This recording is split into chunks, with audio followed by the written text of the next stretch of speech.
Welcome back everyone. मेरा नाम है रोशन और आज हम लोग सीखेंगे स्लाइडिंग विंडो अप्रोच के ऊपर सेकंड प्रॉब्लम। आज हम लोग इस प्रॉब्लम को सॉल्व करने जा रहे हैं। फाइंड सब array of size K which has maximum सम। इसका क्या मतलब हुआ? इसके एग्जांपल समझते हैं। We are given an array, हमें एक एरे गिवन होगा एंड द इंटीजर के, और एक इंटीजर के मिलेगा and we need to find out subarray of size K subarray of size K which has maximum sum. Okay, which has maximum sum का क्या मतलब हुआ? सबसे पहले तो ये समझ लो कि ये सब एरे शब्द का क्या मतलब हुआ, क्योंकि दो वर्ड्स ऐसे बहुत कॉन्जिक्यूटिव आएंगे और कंफ्यूज करते हैं, subarray and subsequence. Okay, subarray का मतलब होता है in which order of element matters, ठीक। और सब सीक्वेंस का मतलब होता है रैंडम एलिमेंट्स, यानी कि हम रैंडम सेलेक्शन कर सकते हैं एलिमेंट्स का, random selection of elements. Okay, तो अगर हम रैंडम सेलेक्शन अलाउ करें तो उसे कहते हैं सब सीक्वेंस, और अगर हम लोग ऑर्डर्ड में सेलेक्ट करें, सीक्वेंस में 1 के बाद 2, 2 के बाद 3 ऐसे हम पेयरिंग करेंगे, तो उसे हम लोग सब एरे कहते हैं। आई होप ये क्लियर होगा। यानी कि हमें के साइज़ का सब एरे सेलेक्ट करना है, यानी कॉन्जिक्यूटिव एलिमेंट्स होने चाहिए such that there sum is maximum. So इसका क्या अप्रोच लगा सकते हैं हम लोग? आप 1 मिनट के लिए सोचें इसके बारे में कि इसका क्या ब्रूट फोर्स अप्रोच एटलीस्ट क्या होगा, what we can do to solve this problem. तो हमारे पास एक एरे गिवन है। एरे मान लीजिए हमारे पास है 100, जो एग्जांपल दिया हुआ है वही ले लेते हैं, 200, 300 एंड 400। ओके, और के जो है हमारा एक इंटीजर वो दिया हुआ है 2। तो मुझे ये समझ में आ रहा है कि मैं यहाँ से कहानी शुरू करता हूँ और अगले के एलिमेंट्स को मैं सर्च करता हूँ, या फिर k-1, क्योंकि मैं एक एलिमेंट यहाँ आ चुका हूँ, तो शायद मुझे यहाँ तक जाकर एक एलिमेंट को सर्च करना चाहिए। क्या ये बात समझ में आई? और मुझे यहाँ से एक मैक्सिमम सम रिटर्न होगा and that some is what, 300। ये बात समझ में आई? फिर मुझे अपने आई को, यानी कि इस इनिशियल पॉइंटर को यहाँ पॉइंट करना चाहिए, और अब यहाँ से ये के एलिमेंट्स को सर्च करेगा और इसका सम ला करके देगा मुझे 500। ये बात समझ में आई? फिर ये पॉइंटर अब कहाँ पॉइंट करेगा? यहाँ पॉइंट करेगा, और फिर इसके आगे के एलिमेंट्स का सम हमें मिलेगा and that some is what, 700। And consecutive sums हम निकालते जा रहे हैं और साथ के साथ हम चेक भी करते जाएंगे कि जो भी सम मैक्सिमम आ रहा है उसको मैक्सिमम में अपडेट कर दें, और हम लास्ट में जो भी मैक्सिमम सम हमें ओवरऑल कैलकुलेट होके मिलेगा हम वो सम रिटर्न कर देंगे। That's what we get as output 700। क्या ये क्वेश्चन समझ में आया? एक और एग्जांपल ले लेते हैं, चलो। एग्जांपल नंबर 2 है, तो ये हमारा 1 4 2 1 0 2 3 3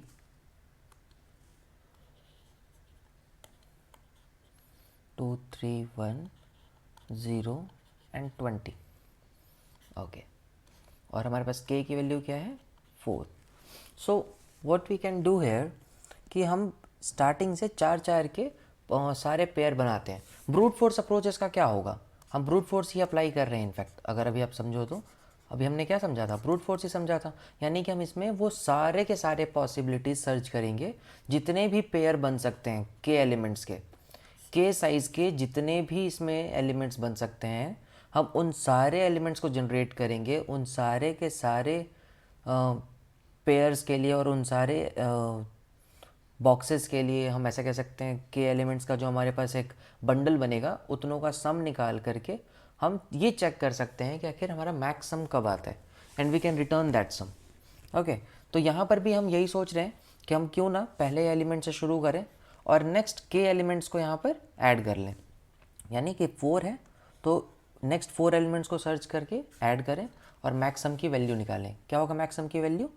10 + 2 12 + 4 16 + 1 17। फिर नेक्स्ट एलिमेंट यहाँ से हमारा शुरू होगा और हम यहाँ से के एलिमेंट्स को सर्च करेंगे। यहाँ से हमारे पास क्या आउटपुट आएगा? यहाँ से आउटपुट आया 23 + 10 दैट इज़ 33, 33 + 6 39, 39 आ गया। फिर आप यहाँ आ गए और यहाँ से आपने अगले 4 एलिमेंट्स का सर्च किया। यहाँ आउटपुट क्या आएगा? 33 + 3 36 + 2 38, ये आउटपुट आया 38। फिर आप यहाँ पहुँचे तो आप यहाँ से अगले 4 एलिमेंट्स का सम निकालोगे। ये क्या आ जाएगा, 33 + 3 36 + 1 34, सॉरी 37। ओके 37 आ गया। वैसे ही आप यहाँ पहुँचे थे 23 के ऊपर, फिर 23 से अगले 4 एलिमेंट्स को काउंट किया। सिमिलर मैनर में आप 3 पर गए और अगले 4 एलिमेंट को काउंट किया। तो इस तरीके से आपने वो सारे के सारे पॉसिबिलिटीज़ जनरेट करी जो जो पॉसिबल हैं के एलिमेंट्स को बनाने के लिए, के एलिमेंट्स के सब एरे के लिए, और उन सारे के सारे के साइज़ के सब एरे में से जिसका भी सम मैक्सिमम है हम उसे रिटर्न कर रहे हैं। क्या क्वेश्चन समझ में आ गया? क्वेश्चन क्या है? आई थिंक समझ में आ गया होगा। अब इसका एक एफिशिएंट अप्रोच सोचते हैं, क्योंकि ब्रूट फोर्स में प्रॉब्लम क्या है कि आप हर एक आई के लिए n टाइम्स आइट्रेट कर रहे हो। इनफैक्ट हम n नहीं कह के k बोलूँ मैं इसको, ठीक, क्योंकि आप k तक के ही विंडो ले रहे हो। तो आप हर एक आई के लिए k तक जा रहे हो, यानी n × k साइज़ का हमारा ऑर्डर, इसकी टाइम कॉम्प्लेक्सिटी चली जाएगी। क्या ये बात समझ में आती है? टाइम कॉम्प्लेक्सिटी हमारी order of n × k times हो जाएगी। इसको कम करने का कोई तरीका लगाना होगा हमें, ठीक।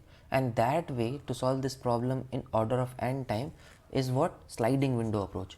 हम स्लाइडिंग विंडो अप्रोच की मदद से ऑर्डर ऑफ n में इस टाइप के क्वेश्चंस को बहुत ईजिली सॉल्व कर सकते हैं। ओके चलो इस स्लाइडिंग विंडो अप्रोच को समझने की कोशिश करते हैं। क्या है ये स्लाइडिंग विंडो अप्रोच? ठीक, मान लो हमारे सामने कुछ एरे दिया हुआ है 100, 200, 50, 250, 300, ठीक, और k की वैल्यू है 2। ये एरे है, ठीक। अब एक बात सोचो कि मुझे क्या करना है, इसमें से 2 साइज़ का सब एरे सेलेक्ट करना है। तो स्लाइडिंग विंडो अप्रोच जो है, स्लाइडिंग विंडो क्या कहता है कि आपको एक विंडो फॉर्म करनी है, और विंडो को आपको तब तक विंडो का साइज़ इंक्रीज़ करते जाना। विंडो का साइज़ कब तक बढ़ाते जाओगे? जब तक वैलिड विंडो बनेगी। वैलिड विंडो क्या होता है? जो हमारे गिवन कंडीशन को सेटिस्फाई करता रहेगा, तो वो हमारी विंडो वैलिड कहलाएगी। या फिर हम लोग इसमें साइज़ की भी बात करते हैं कि हमें किस साइज़ का विंडो चाहिए। हमें के साइज़ का विंडो चाहिए, क्योंकि हम इससे ज़्यादा बाहर जाके ऑपरेशन नहीं करना चाहेंगे। अगर कभी मेरे विंडो की साइज़ 3 हो गई तो मैं बता सकता हूँ कि मेरा विंडो तो 2 ही साइज़ का चाहिए था मुझे। तो क्यों अब मुझे ज़रूरत क्या पड़ेगी उस पर्टिकुलर टाइम पे? अपने विंडो को श्रिंक करने की। ये बात समझ भाई? उस टाइम पे मुझे क्या करना पड़ेगा? अपने विंडो को ऐसे श्रिंक करना पड़ेगा, यानी कि मैं यहाँ के कुछ एलिमेंट्स को छोड़ के अपने विंडो को छोटा करूँगा। तो ये जो अभी मैंने मूवमेंट किया, यानी हमारा लेफ़्ट साइड से मूवमेंट, लेफ़्ट साइड से विंडो का श्रिंक होना, this is what we called sliding window. Window is sliding, sliding window. ये बात समझ में आई? हम इसी अप्रोच को यहाँ पर यूज़ करना चाहते हैं। स्लाइडिंग विंडो अप्रोच को जब यूज़ करते हैं तो इसके अंदर कुछ पैरामीटर्स हैं, कुछ वेरिएबल्स हैं, उसका ध्यान देना होगा। स्लाइडिंग विंडो अप्रोच के अंदर हम बेसिकली 2 पॉइंटर्स का इस्तेमाल करते हैं। अब ये 2 पॉइंटर्स क्या हैं? एक तो होगा, क्योंकि ये विंडो है तो विंडो के एक स्टार्टिंग पॉइंट होगी और एक एंडिंग पॉइंट होगा, तो हमें 2 पॉइंट तो चाहिए ही चाहिए जो हमारे लिए विंडो तैयार करेगा। तो हमने क्या किया, एक पॉइंटर लिया विंडो स्टार्ट के नाम से और एक लिया विंडो एंड के नाम से। दोनों इनिशियली स्टार्टिंग को पॉइंट कर रहे हैं, बट हमें पता है कि विंडो का साइज़ कौन डिसाइड करेगा? ये हमारा, ये दोनों का डिफरेंस, यानी कि डब्ल्यू एंड और डब्ल्यू स्टार्ट, यही तो बताएंगे डब्ल्यू स्टार्ट और डब्ल्यू एंड के डिफरेंस को, अगर वो के साइज़ का हो जाए। तो हमें क्या करना होगा, इस डब्ल्यू एंड को आगे मूव कराना होगा। हमें क्या करना है, इस डब्ल्यू एंड को आगे मूव कराना है। ये डब्ल्यू एंड अब यहाँ मूव होके आ गया, तो अब क्या तुम कह सकते हो, ये विंडो साइज़ हमारा परफेक्ट है क्या? क्या ये विंडो साइज़ हमारा रिक्वायर्ड साइज़ के बराबर है? यस। अब हम लोग 2 साइज़ का विंडो हमने क्रिएट कर लिया। तो जैसे ही 2 साइज़ का विंडो क्रिएट हो गया, हमें पता है अब इसके बाद अगर डब्ल्यू ई आगे बढ़ा ना विंडो एंड, तो हमारा विंडो इनवैलिड हो जाएगा। तो हमें इस पर्टिकुलर टाइम पे इसका सम कैलकुलेट करके सम, मैक्स सम को स्टोर करना है। ठीक, हम मान लेते हैं कि इसकी वैल्यू मैक्सिमम आई है। ठीक, नेक्स्ट टाइम क्या करना होगा, अब जैसे ही मैं यहाँ से डब्ल्यू एंड को आगे बढ़ाऊँगा, ये चीज़ समझना, डब्ल्यू एंड यहाँ से जैसे ही यहाँ जाएगा, क्या अब हमारा विंडो का साइज़ सही है? क्योंकि डब्ल्यू एंड यहाँ है, डब्ल्यू स्टार्ट यहाँ है, हमारे बीच में 3 एलिमेंट्स आ गए, लेकिन विंडो साइज़ तो 2 ही चाहिए था। कंडीशन गिवन है कि हमें सिर्फ 2 ही साइज़ का विंडो चाहिए। तो हमें क्या करना पड़ेगा अब इस टाइम पे, क्योंकि विंडो इनवैलिड है, तो विंडो इनवैलिड होने पर हम क्या करते थे, पुश करते थे, लेफ़्ट साइड से विंडो को श्रिंक करते थे। तो अभी हमें यहाँ से लेफ़्ट साइड से विंडो को श्रिंक करने का मतलब विंडो स्टार्ट को आगे मूव करना होगा। क्या ये बात समझ में आई? विंडो स्टार्ट कब आगे मूव करेगा? जब हमारा विंडो इनवैलिड होगा। जिस टाइम पर वैलिड विंडो मिल रहा होगा तो हमारा डब्ल्यू एंड आगे मूव करता जाएगा। क्या ये कंसेप्ट क्लियर हुआ? यही चीज़ के ऊपर ध्यान देना है आपको कि के साइज़ का विंडो आप कैसे क्रिएट करते हो। तो मुझे 2 साइज़ का क्रिएट करना था, जैसे ही 3 साइज़ का मिला यानी विंडो इनवैलिड हुआ, तो मेरे को डब्ल्यू स्टार्ट को आगे मूव कराना पड़ा, यानी विंडो को स्लाइड करना पड़ा, क्योंकि हमारा विंडो का साइज़ इनवैलिड हो रहा था। क्या ये बात समझ में आई? अब आपको क्या करना है, क्योंकि विंडो फिर से वैलिड हो गया है, तो इस वैलिड विंडो के अंदर आपको सम कैलकुलेट करना है और आप इसका सम रिटर्न करा लो 250। आप पुराने वाले सम से कैलकुलेट इसको कंपेयर करोगे, अगर अपडेट करना रहा तो अपडेट होगा, एल्स आपको पता है कि 300 बड़ा वैल्यू था, बड़ी वैल्यू आप ढूंढ चुके हो पहली, तो बड़ी वैल्यू को वहीं रहने दोगे।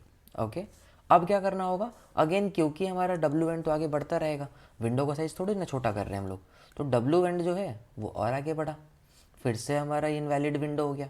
विंडो इनवैलिड होते ही डब्ल्यू स्टार्ट फिर से आगे मूव कर जाएगा, और जैसे ही ऐसा होगा इस बार फिर से कैलकुलेशन होगा इन दोनों के बीच में, और हमें सम रिटर्न होगा यहाँ पर 300 वापस से हम कंपेयर करेंगे मैक्सिमम सम की वैल्यू से, और अगर अपडेट करना हुआ तो अपडेट होगा, else will leave it as it is.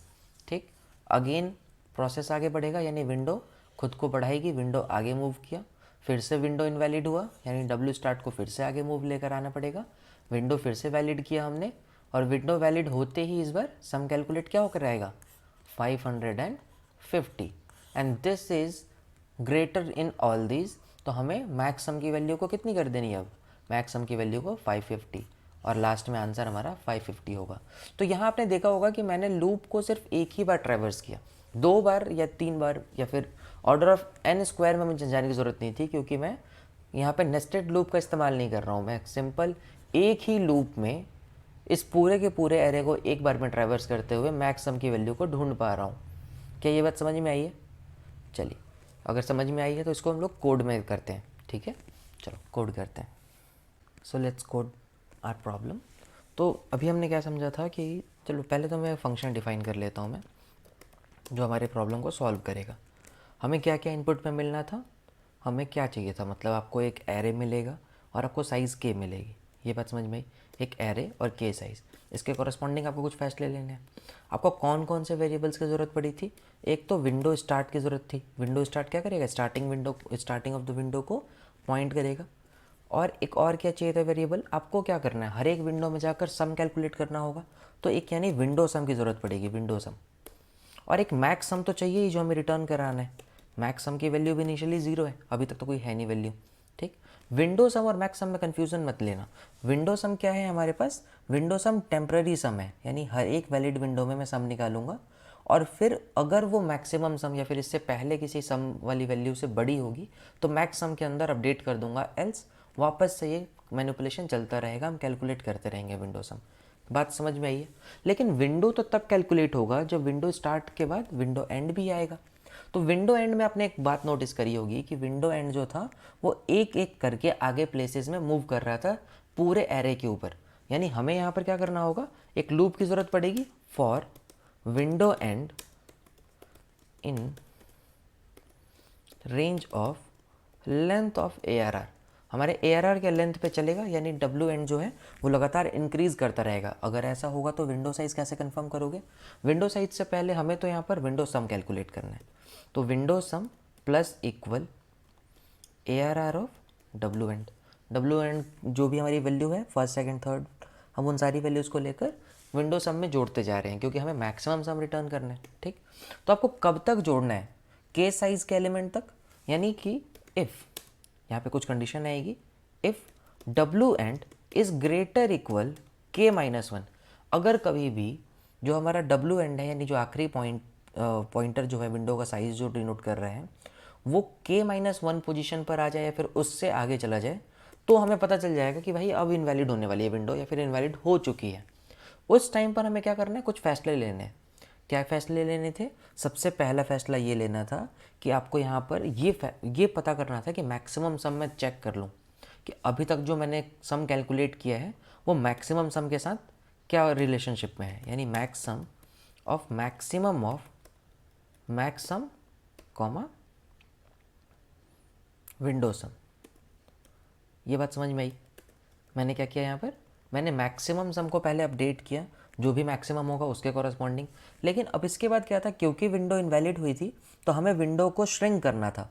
Window shrink करते समय आपने क्या नोटिस किया होगा, ये देखो, विंडो श्रिंक करते समय क्या ये नोटिस किया आपने कि हमारा सिंपली हम जैसे ही विंडो को आगे मूव कर रहे हैं तो ये 1 यहाँ से रिमूव हो जा रहा है और ये 23 इसमें ऐड हो जा रहा है। यानी कि हमें सिर्फ एक एलिमेंट को यहाँ से हटा देना है, इसकी वैल्यू को घटा करके इस 23 को ऐड करना है, क्योंकि बाकी सब तो ऑलरेडी एडेड है हमारे विंडो सम के अंदर। क्या ये बात समझ में आ रही है? हम इसी चीज़ का फ़ायदा उठाने के लिए इसी कंसेप्ट के ऊपर स्लाइडिंग विंडो अप्रोच को यूज़ करते हैं। चलिए कोड पे वापस आते हैं। यानी मैंने यहाँ पर क्या किया, हमने हमारे जो विंडो सम था मेरा, उसमें से कुछ घटा दिया। क्या घटाएंगे हम लोग, window sum minus is equals to ARR of starting window. याद करो, जहाँ पर हमारा विंडो स्टार्ट था हमें वहाँ के एलिमेंट को घटाना है। और हमारा जो विंडो स्टार्ट है, यानी ये जो हमारा पॉइंटर है जो सबसे पहले 0th पोजीशन पे था, उसको भी एक आगे शिफ्ट करना है। यानी विंडो स्टार्ट प्लस इक्वल 1। क्या ये बात समझ में आई? देखो, ये वो कंडीशन थी जिसके बेसिस पर हमारा विंडो वैलिड या इनवैलिड चेक होगा। फिर जैसे ही इनवैलिड विंडो होने की कंडीशन मिलती है, हमें कुछ फैसले लेने थे। नंबर 1, हमें मैक्सिमम सम कैलकुलेट करना था। नंबर 2, हमें विंडो सम में से स्टार्टिंग एलिमेंट को घटा करके विंडो स्टार्ट को आगे मूव करना था। ये बात समझ में आई है? ठीक है, इसी पॉइंट के ऊपर था हमारा ये पूरा का पूरा कंसेप्ट। ये हमारा लास्ट तक चलता जाएगा और ये हमारा मैक्सिमम सम कैलकुलेट करके दे देगा। हमें यहाँ से क्या रिटर्न करना है, रिटर्न मैक्स सम। ठीक, चलो इसको चला करके देखते हैं। मान लो ARR की वैल्यू हम क्या ले लें, लेट्स से 1, 2, 3, 4, 5, 6, 7। तो हमारा आंसर क्या आएगा अगर मैं k की वैल्यू 2 दूँ? हमें पता है कि 6 और 7 को ऐड करके 13 आंसर आना चाहिए। लेट्स सी क्या आंसर आता है। मैंने बोला कि फंक्शन सॉल्व को मैं कॉल करूँगा ARR k पास करके। ठीक है, 13 आउटपुट में आ रहा है हमारा। आई होप क्लियर हुआ होगा कंसेप्ट। आप इस कोड को दोबारा से ट्राई करो खुद से और समझने की कोशिश करो कि क्या किया हमने। स्लाइडिंग विंडो का क्या मतलब था, जब इनवैलिड विंडो हुआ तो विंडो को स्लाइड किया गया है। हमने विंडो स्टार्ट को आगे मूव किया तो ये स्लाइड हुआ है विंडो। ठीक, और विंडो कैसे इंक्रीज़ कर रहा होगा, डब्ल्यू एंड आगे बढ़ता जा रहा है, डब्ल्यू स्टार्ट को तुमने एक जगह रोका हुआ है तो के साइज़ का विंडो क्रिएट हो जाएगा। इस के साइज़ के विंडो में तुम्हें कुछ ऑपरेशन करना था and that operation is here, कि आपको मैक्सिमम सम पता करना था। ये बात आई गेस समझ में आ गई होगी। ओके, अगर कोई भी डाउट है तो आप कमेंट करो, मैं वहाँ पे आपके डाउट को क्लियर करने की कोशिश करूँगा। तब तक के लिए कीप कोडिंग। मिलते हैं नेक्स्ट क्वेश्चन के साथ नेक्स्ट वीडियो में। Thank you so much.